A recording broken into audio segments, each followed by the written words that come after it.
21 मार्च से स्वास्थ्य संयोजकों कर्मचारी संघ छत्तीसगढ़ के आह्वान में कोयलीबेड़ा ब्लॉक से लगभग 80 कर्मचारी 11वें दिन रायपुर बूढ़ा तालाब धरना स्थल पर हड़ताल में थे। ब्लॉक अध्यक्ष BL कुलदीप ने मुख्यमंत्री स्वास्थ्य मंत्री का अभिनंदन करते हुए कहा, ब्लॉक के समस्त कर्मचारी पूरी ऊर्जा के साथ स्वास्थ्य सेवा कार्य आज से संपादन करेंगे।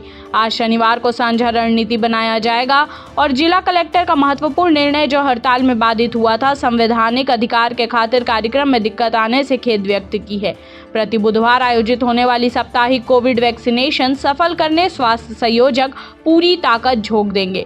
नियमित टीकाकरण, OPD, संस्थागत प्रसव एवं अन्य समस्त प्रकार की स्वास्थ्य सेवा प्रदान किया जाएगा। मुख्यमंत्री, स्वास्थ्य मंत्री, मंत्रिमंडल, स्वास्थ्य संचालन एवं स्वास्थ्य विभाग, मीडिया कर्मचारियों एवं अन्य समस्त प्रत्यक्ष अप्रत्यक्ष रूप से हमारी मांगों की समर्थन करने वाले सभी का धन्यवाद ज्ञापित किया।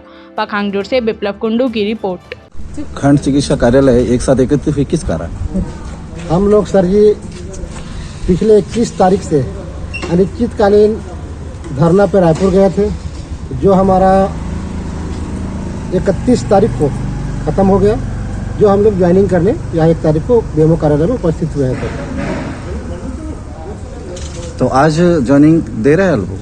हाँ, हमने दे दिया खंड चिकित्सा अधिकारी के समक्ष, और अभी हमारी कई कर्मचारियों को धन्यवाद ज्ञापन कर रहे थे कि इसलिए रुके हुए हैं। अब जा रहे हैं अपने साहब से। तो कल से हमारे यहाँ का जो स्वास्थ्य विभाग में जो प्रभाव हुआ था वो सुलझ जाएंगे? हाँ, सभी 49 स्वास्थ्य केंद्र, उप स्वास्थ्य केंद्र बंद था और शासन के अभी वर्तमान में कोविड-19 का टीकाकरण या NC पंजीयन या शिशु टीकाकरण, NC टीकाकरण सभी यानी बाधित था, तो वो कल से सारा काम शुरू हो जाएगा। तो आप मुख्यमंत्री जी के लिए कुछ बोलना चाहेंगे? हम हमारे ब्लॉक के सभी उप स्वास्थ्य यानी 49 उप स्वास्थ्य केंद्र के सभी 80 कर्मचारी, उनको बहुत धन्यवाद देना चाहते हैं कि हमारे मांगों पर सहमति बनाए और हमारी मांगों पर समर्थन किया और घोषणा करने वाले हैं।